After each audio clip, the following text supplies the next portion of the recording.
తెలంగాణలో రాజకీయాలు మండిపోతున్నాయి. కాంగ్రెస్ బీఆర్ఎస్ నేతల మధ్య డైలాగ్ డైనమిట్లా పేలుతున్నాయి. కేసీఆర్ తెలంగాణ జాతిపిత కాదన్న సీఎం రేవంత్ వ్యాఖ్యలకు కౌంటర్ ఇచ్చారు బీఆర్ఎస్ నేతలు. ఈడేమన్నా మనిషేనా? అసలు మానవ జన్మ ఎత్తడానికి అర్హత ఉందా?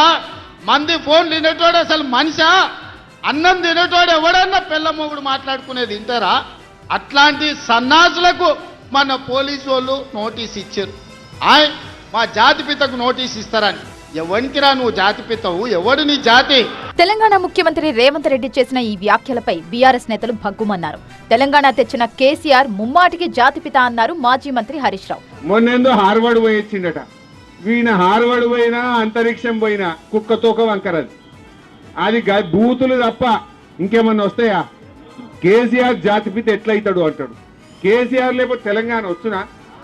అసలు ఈ తెలంగాణ, ఈ స్వరాష్ట్రం ఎట్లొచ్చింది?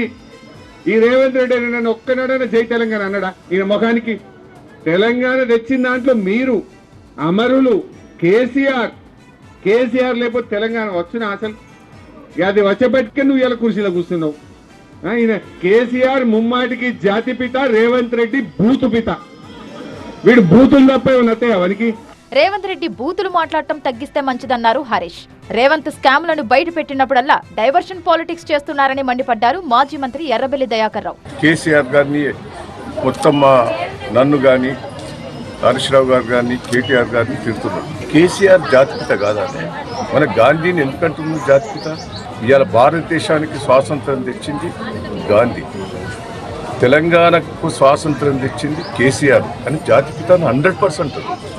ఆయన చేయబట్టే తెలంగాణ వచ్చింది ప్రతి ఒక్కరు అంటారు. కేసీఆర్ ఎవరిని కలుపుకుపోయారని జాతిపిత అనాలి అని ప్రశ్నించారు కాంగ్రెస్ సీనియర్ నేత విహెచ్.